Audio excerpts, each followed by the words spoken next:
জয় ঠাকুর।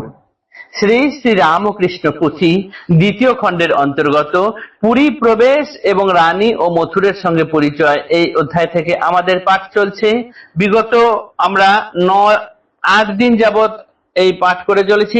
আজ আমরা পাঠ করব নবম দিন। আজ পাঠ করব পৃষ্ঠা সংখ্যা 51। আগের দিনের পাঠে আমরা দেখেছি ঠাকুর যবে থেকে মা ভবতারিণীর মন্দিরে মায়ের সেবায়, মায়ের পূজায় নিয়োজিত হয়েছেন, তবে থেকেই সেখানকার ঘনঘটা যেন আরো অনেক বেড়ে গিয়েছে। তার মাকে সাজানোর পদ্ধতি, নিত্য নতুন ফুল দিয়ে মাকে নতুন নতুন বেশে সাজানো এবং তার পূজা পদ্ধতি দেখে চারিদিকে মানুষের কানে কানে একটা কথা রাষ্ট্র হয়ে যায় যে দক্ষিণেশ্বরে মা ভবতারিণীর যে মূর্তি আছে, এরকম মূর্তি আর কোথাও দেখতে পাওয়া যায় না। পাথরের মূর্তি যেন আর নেই, সে যেন জীবন্ত প্রতিমা, জীবন্ত মানুষ মায়ে পরিণত হয়েছে। এই কথা মানুষের কানে কানে, মুখে মুখে যত রটায় তত মানুষের ভিড় বাড়তে থাকে। এতদ অঞ্চলে যত সাধু সন্ন্যাসীগণ আসেন সকলেই দেখতে আসেন। এমনকি ব্রাহ্মণেরা তাদের যে জাতি বিচারের জন্য এইখানে একসময় পূজা করতে চায়নি, প্রসাদ খেত না, তারা পর্যন্ত এখানে জাতি বিচার ভুলে গিয়ে আসতে শুরু করেছেন।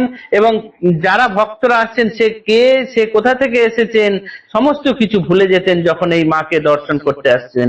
তাদের মন প্রাণ এক অপার আনন্দে ভরপুর হয়ে থাকতো। এই অবধি আমরা গত দিনে পাঠে দেখেছিলাম। আজ দেখব তারপরে ঠাকুরের পূজা দেখে রানী মায়ের অর্থাৎ রানী রাসমণির মনের বা অন্তরের কি পরিবর্তন হয় সেই অংশ। ভক্ত বৎসল প্রভু ভক্ত ভগবান, নাহি কেহ প্রিয় তার ভক্তেরও সমান। রানীর আছিল বড় হৃদয়ে বিষাদ, উচ্চ বর্ণে তুচ্ছ করে ঠাকুর প্রসাদ। সে বিষাদ একেবারে করিবারে দূর, পুরী মধ্যে প্রবেশিলা দয়াল ঠাকুর।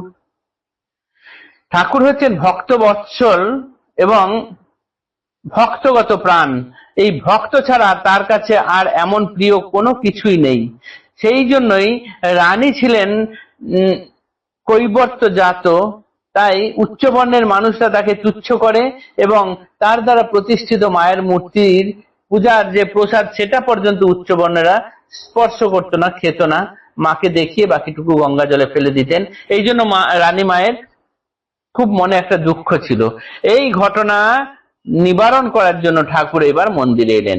সে বিষাদ একেবারে করিবারে দূর, পুরী মধ্যে প্রবেশিলা দয়াল ঠাকুর। প্রসাদ আপনি পেয়ে করুণা নিদান, অভ্যাগত তথা যেবা তাহারে পাওয়ান।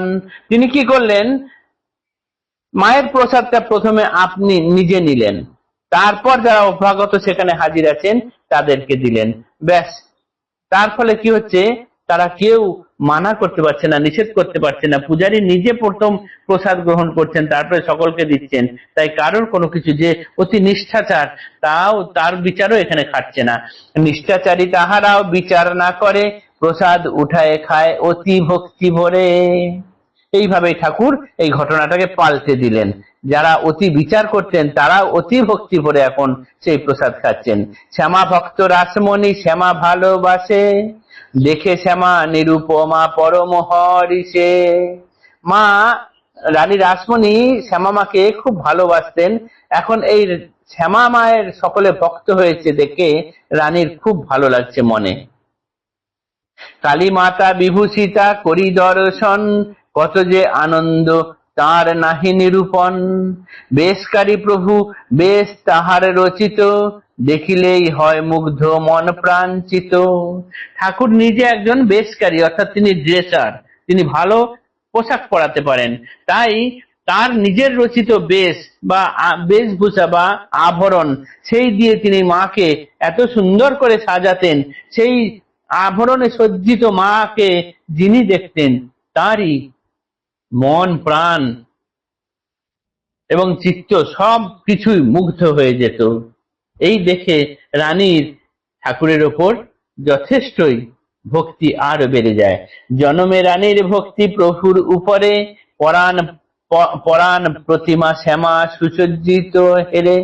রানীর যে পরাণ প্রতিমা যে এত প্রিয়, তাকে এত সুন্দর দেখে আর এত সুন্দরভাবে ঠাকুরের পূজা করা সাজানো, এই দেখে রানী মায়ের এই ঠাকুরের উপরে অর্থাৎ রামকৃষ্ণ দেবের উপরে বা গদাধরের উপরে ভক্তি আরো বেড়ে যায়। বুঝিল প্রভুর বেশ সেবা অনুরাগে, পাষাণ মূর্তি শ্যামা উঠিয়াছে জেগে। রানীমা বেশ বুঝতে পারছেন যে ঠাকুরের এই সেবা এবং অনুরাগের চোটে পাষাণ মূর্তি এখন জীবন্ত মূর্তি হয়ে উঠেছে। এর ফলে কি হলো, দিন দিন ভক্তি প্রীতি অতি বৃদ্ধি পায়, শ্যামার সেবায় রত শ্রীপ্রভুর পায়। ঈশ্বর প্রসঙ্গ কভু হয় দুইজনে, কন প্রভু গুণধর ভক্ত রানী শুনে। কখনো কখনো মিঠা শ্যামা গুণগান, শুনিয়া রানীর হয় শীতল পরাণ।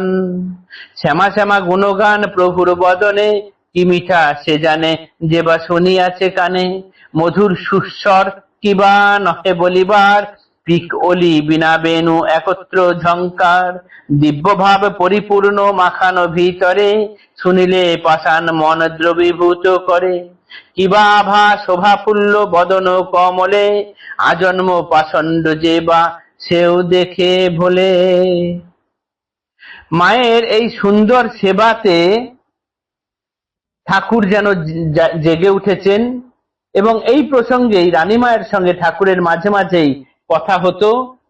কখনো তিনি সুন্দর তার মিষ্টি কণ্ঠে গান গাইতেন, রানী শুনতেন, তার শ্যামা শ্যামা গুণগান তার গলায় এত সুন্দর এত মিষ্টি লাগতো যে শুনেছে একবার সেই জীবনে আর কখনো ভুলতে পারতেন না। পিক অলি বিনা বেনু একত্র ঝঙ্কার, অর্থাৎ কোকিল ডাকলে, মৌমাছির সুন্দর গুনগুন, বিনা বাজানো এবং বাঁশি বাজলে সবগুলো একসাথে করলে যে ঝঙ্কার তৈরি হয়, ঠাকুরের মুখ দিয়ে যেন সেই রকম সুন্দর স্বর বেরোয় এবং সে স্বর একবার যে শোনে সে আর ভুলতে পারে না। আজন্ম পাষণ্ডও সেই দেখে ভুলে যায়। আজকের পাঠ আমাদের এতটুকুই থাকলো, আগামী দিনে পরের অংশ করব। জয় ঠাকুর, নমস্কার।